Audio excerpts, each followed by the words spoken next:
Bonjour à tous, alors aujourd'hui vidéo sur les relations binaires.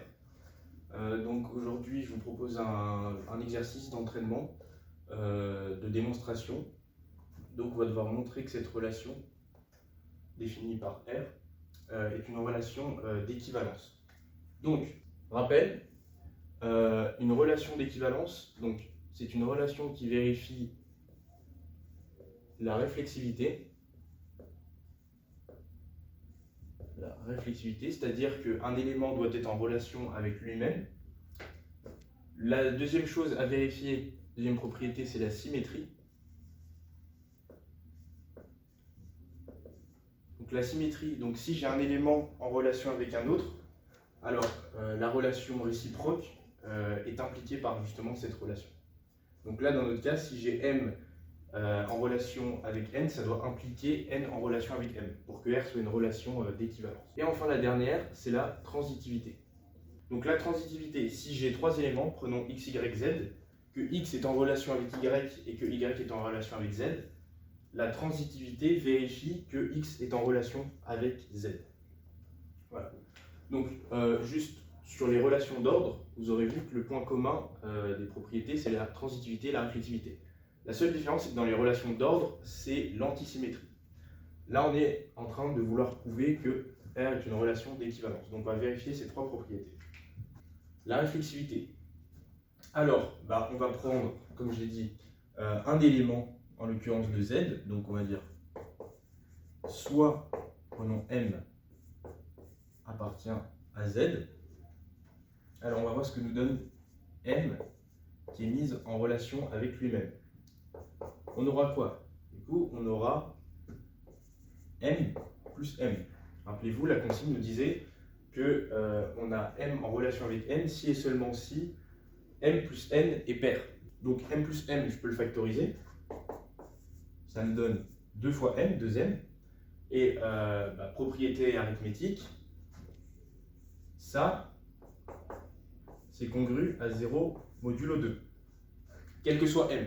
Donc qu'est-ce que ça veut dire? Ça veut dire que ce nombre est pair.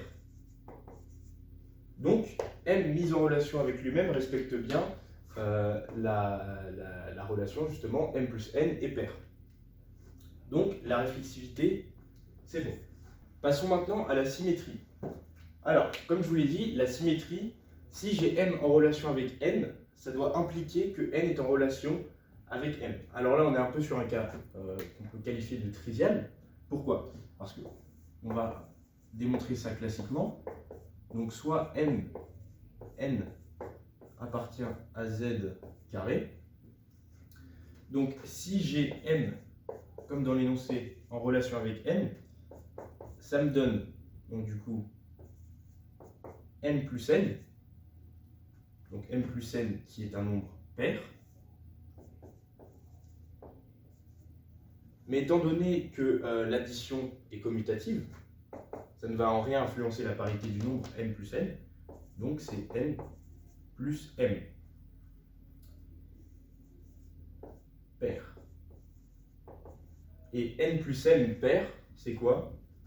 C'est tout simplement N en relation avec M.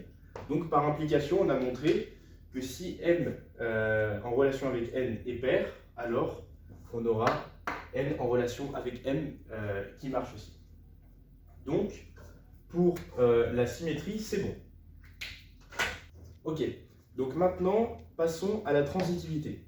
Alors pour ce faire, on va prendre trois éléments dans Z, donc soit le triplet M, N, P appartenant à Z cube.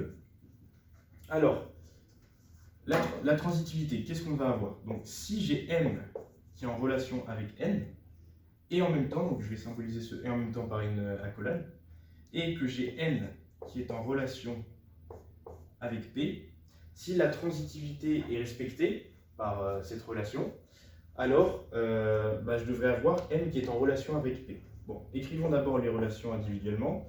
Donc celle-là, elle nous est donnée par l'énoncé. Voilà.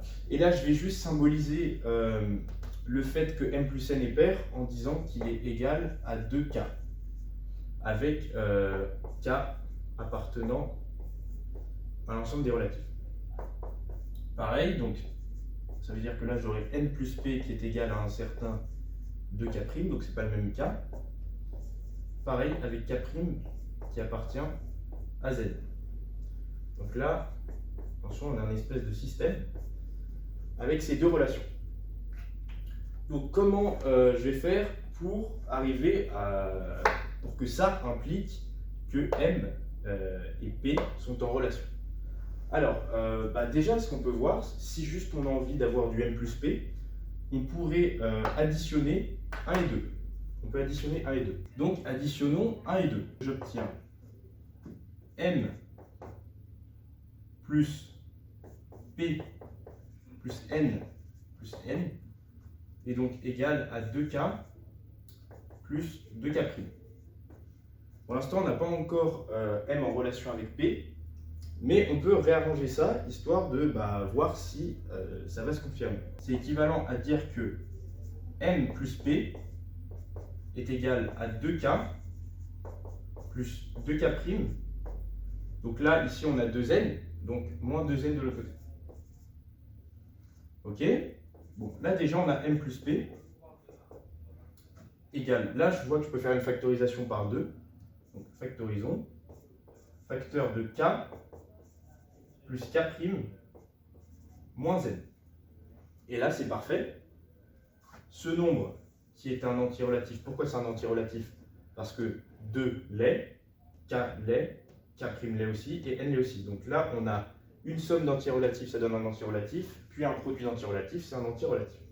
Donc, et de plus, ce nombre, il est congru à 0 modulo 2, donc ça se traduit par le fait qu'il est divisible par 2, donc qu'il est pair. Donc, ce nombre est pair. Ce qui signifie bien que ça implique que M est en relation avec P. On avait M qui était en relation avec N, mais on avait en même temps N qui est en relation avec P. Et on a réussi à prouver que ça implique que M est en relation avec P. Donc, la transitivité dans cette relation est vérifiée. Et bien c'est bon, on a vérifié les trois propriétés d'une relation d'équivalence. Donc maintenant, on peut passer à la conclusion. En conclusion, on a R de points réflexive, symétrique, et tout cela implique, bon, la conclusion, il faut plutôt l'écrire en français, plutôt que là, je l'écris un peu sous forme de liste avec un peu de maths mélangées, mais il faut l'écrire proprement.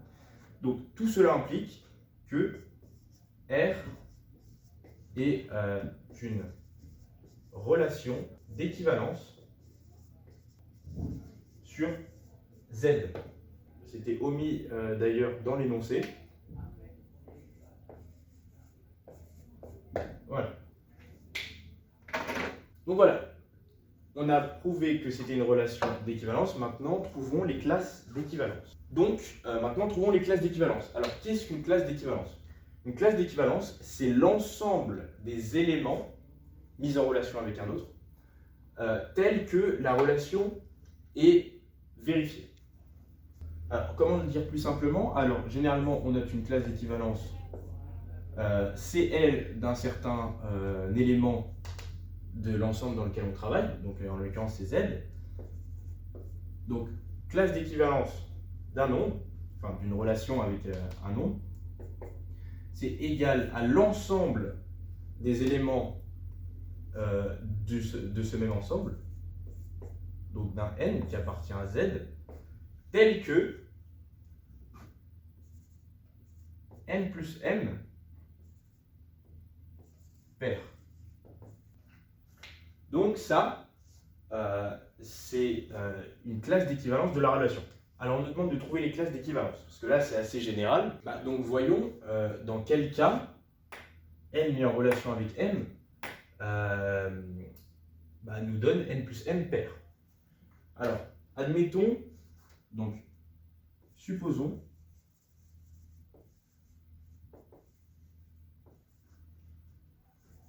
m est égal à 2k plus 1. Donc 2k plus 1, c'est un nombre impair. Et n est égal lui aussi à 2k plus 1. Donc lui aussi c'est un nombre pair avec k. Donc c'est peut-être pas le même nombre, donc on va pas utiliser le même k. Appartiennent à z. Donc si je somme ces deux nombres, ça va me donner 2k plus 1 plus 2k' plus 1. Ok, on va simplifier ça, donc ça me donne 2k plus 2k' plus 2. Ça me donne, je peux factoriser par 2, donc 2 facteurs de k plus k' plus 1. Et ça, encore une fois, c'est un nombre qui est pair, un nombre divisible par 2. Donc on a que lorsque m est pair, et n aussi, on aura n plus m pair. Donc on va noter ça.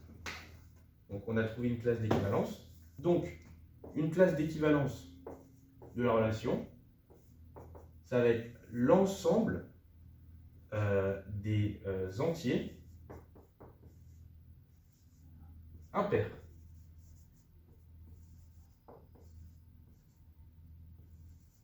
Et il faut préciser, parce que là on parle des n, donc on précise si n lui aussi est impair. Donc lorsque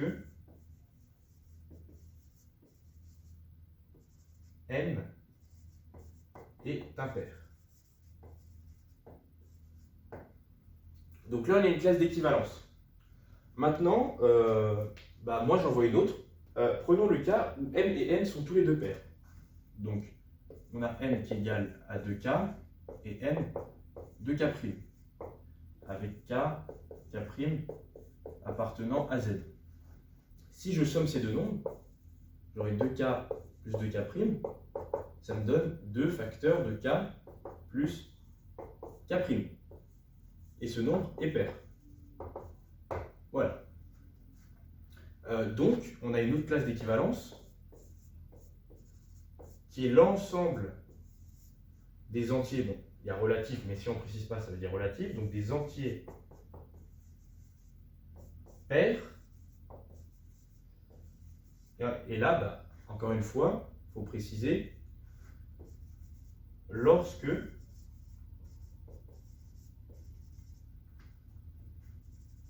m est pair. Si vous voulez voir un cas où les deux n'étaient pas de la même parité, c'est assez facile de voir qu'on n'aura pas un nombre pair. Donc prenons n pair et prenons n impair.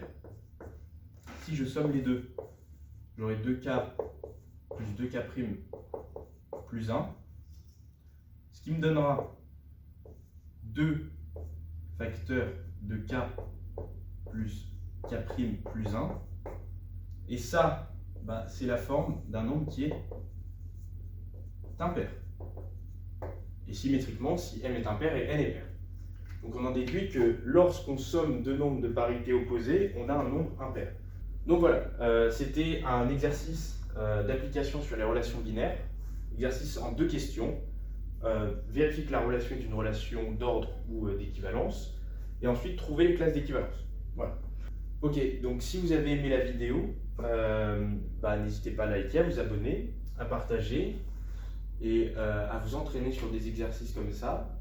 C'est des exercices qui donnent des mécanismes, en fait, c'est pas franchement des exercices qui vont vraiment pousser la relation, parce qu'en fait les relations c'est surtout un outil, c'est pas le cœur d'un exercice en tant que tel.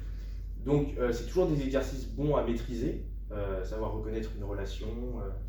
Ça va être notamment très utile dans d'autres chapitres qui viendront au cours de l'année si vous êtes en sup. Donc voilà.